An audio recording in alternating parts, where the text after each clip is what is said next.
College of the Redwoods in Eureka, California is a wonderfully rural school with plenty of amazing teachers and a variety of interesting students of all ages from all over the world.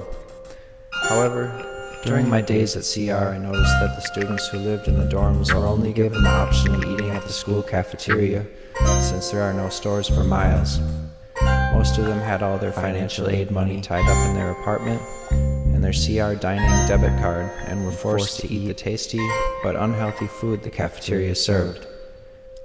Obviously, they need access to a grocery store on campus. I spoke with Professor of Sociology and Sexuality, Dr. Dana Marr, about what she thought could be done. She mentioned that HSU had some students that fought for their right to better food. She said that from a sociological perspective, the food choices available at a school reflect the social class of the students who attend. She told me that I should contact the student government in my efforts to reform the current lack of services.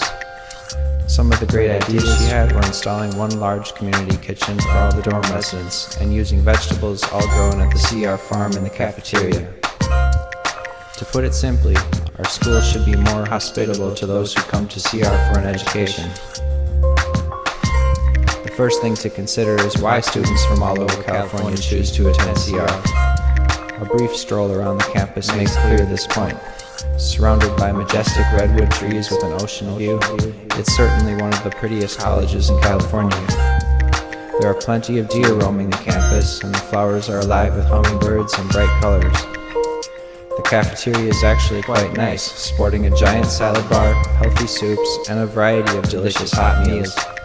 The cafeteria staff are pleasant, and the dining hall looks out over a calm pond, where several hiking paths lead through ancient redwood groves. A lovely place to send your child for college until you realize that they will have to eat at a cafeteria for 9 months straight. I visited a small kitchen which exists for dorm dwellers, but there was only one oven and one fridge, and there were signs on almost everything that said, "Housing staff only." This kitchen would be adequate for an office of 10 workers. However, there are probably 100 or more dorm residents. A larger kitchen is needed if more than one student wants to cook at once. I wonder why none of the students are complaining. My conclusion is that no one was angry about the situation because the cafe food is quite tasty. The cafeteria diet made popular by fast food franchises and offered at the CR cafeteria needs to be a risky choice that dorm residents can make, like driving or having sex, and not the only option. Some of these students could have a stroke or a heart attack any day now because of eating like this, and they are likely to pass on these values to their children. The things we do now will affect generations to come, so let's teach young adults the core community value of the grocery store and the process of cooking healthy meals. Healthy nutrition choices lead to less time spent in hospitals as we age, and an educated shopper can save a lot of money that would have been spent on relatively expensive cafeteria burritos and chili cheese fries. Much like Obama's first presidential race, this project opened up dialogue around campus about the possibility of change. Will the ideas presented in my work reach all the way through the heavy mahogany doors of the administration's fortress? Social change is sweet like Texas sunshine in the winter, and Eureka is still overcast. Let's treat our CR students like our economy depends on them. Now that marijuana will soon be legalized up and down the coast, it's safe to say that all we will have around here is HSU and CR.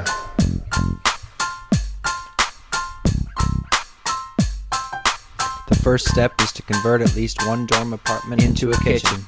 If anyone has a better idea, please let me know, but this is the best I could come up with for now. I think 4 to 6 ovens would fit easily in even a studio apartment, and with the proper ventilation, the kitchen will still be comfortable to work in.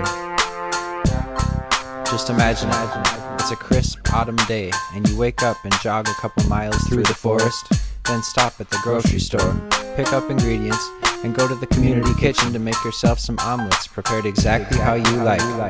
Then make some coffee and walk to class. Students must be assigned to make sure the kitchen is clean, and the ovens are off every 3 hours, and once at night before the kitchen is closed at 10. Or maybe we could even get some coin-operated ovens that run 1/2 hour for $1, eliminating the need for student workers. Socializing occurs on a different level when people work on cooking projects together, and it's actually quite fun to piece together a new recipe. Friendships grow like wildflowers in the kitchen. Cultural traditions are passed through the kitchen. The fast food environment of cafeterias effectively intercepts culture and removes the need to learn and the desire to teach. The next thing that needs attention is developing a working relationship with the local grocer. I think it's safe to surmise that these stores could provide excellent food and turn a profit. If the administration were to offer a local store a spot on campus to operate without any fees or profit sharing, the students would finally have an option, and the cafeteria is sure to remain popular. I visited a local health-conscious grocery store to run my ideas by the workers and to see if there was a manager who was available to have a serious discussion about what needs to happen to bring my plan to fruition. The worker seemed excited about my proposal and suggested I return on Saturday to meet with the manager.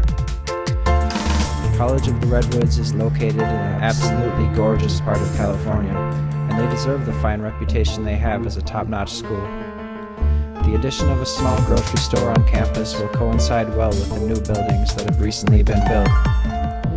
The student body will be able to nurture their health while they study, and the ancient ritual of exchanging cultural traditions and values through cooking will certainly enrich the students' college experience.